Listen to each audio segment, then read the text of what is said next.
The Lone Star Reimbursement Act. Congressman Fallon, tell us about it.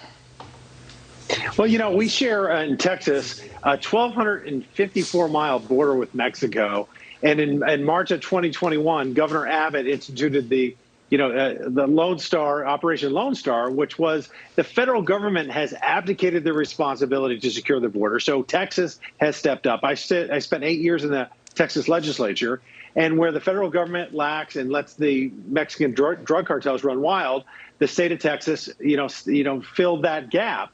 And it costs $1.4 billion. So Texas shouldn't be disproportionately punished because Joe Biden has made every state a border state. So this bill would reimburse Texas justly for the expense of doing the federal government's work.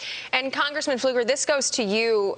What's the biggest issue? Obviously, it's kind of a group issue here. You've got the drug crisis, you've got the low morale and the low agent numbers, border agent numbers.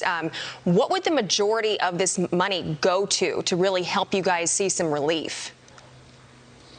Well, and I'm proud to join with Congressman Fallon on this because the administration has abdicated their responsibility. Governor Abbott has sent Texas National Guardsmen down there. And all in all, their encounters, their rejections, and their apprehensions have totaled 200,000 illegal immigrants. So the $1.4 billion would reimburse their expenses, their lodging, their operations. I mean, everything that it takes for them to deploy down to the southern border and do something that is not their primary duty. But let's be clear, this is not going to fix the issue. The Biden administration has to do that. They don't have the political will. You heard Mayra Flores speaking about the border, and Texas voters have spoken loud and clear when they elected her because they're sick and tired of the Biden administration not doing their job in protecting our communities in Texas. Yeah, and Congressman Fallon, when it comes to border security, it's all about national security. Border Patrol agents have already apprehended 50 people on the terror watch list trying to sneak into our country. At the same time, there are 440,000 known gotaways, 440,000 people in our country right now, and we don't know what their intentions are. It feels like a ticking time bomb. What do we do about it? Well, you know what? You're absolutely right, because the worst month we ever had in our history as a country in almost 2.5 centuries was in April, where there were 234,000 illegal border encounters. But then May numbers came in, and it was almost 240,000, which is now the worst that we've had in history. Since Joe Biden has been in office, there's been, if you can count the gotaways and the illegal encounters, 3.3 million. This is not a border crisis. This is a border catastrophe. What we need to do is re-implement Trump-era policies, which is the wait in Mexico. If you claim asylum, you will wait in Mexico while your claim is adjudicated, build the wall, and deport particularly criminal elements back to their home countries.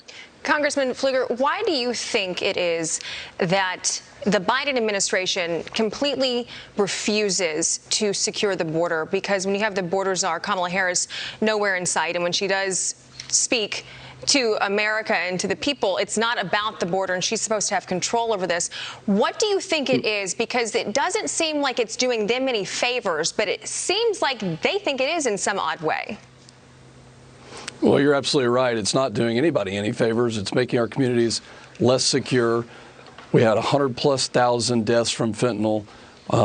Small towns are completely overwhelmed. Law enforcement is having to do the job of what the administration should be doing. Our gratitude goes to the Border Patrol agents who are put in a terrible situation and actually having to do, more administrative work. But it's hard to say why. But what we do know is it's crisis after crisis after crisis. President Joe Biden has led us into these crises, and I think the American public is going to speak loud and clear in November, just like they did with Mayra Flores' election this past week. Yeah, and Congressman Fallon, President Biden's approval rating with the Hispanic community is terrible. It's 26%. Mentioned Mayra Flores. She flipped that historically blue district red.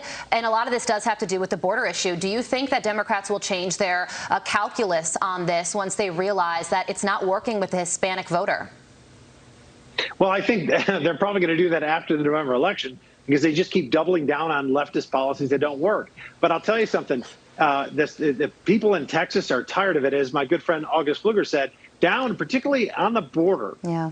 when you see like a Ryan Guillen, I was in the state house with Ryan Guillen for 6 years. He was an 18-year Democratic state rep who changed parties. Now he's a Republican, and he's our Republican nominee because he's sick of the chaos, the cartels, the corruption, and the crime. As he should be. As he should be. Yeah, and that's why Congressman, we got to leave it there.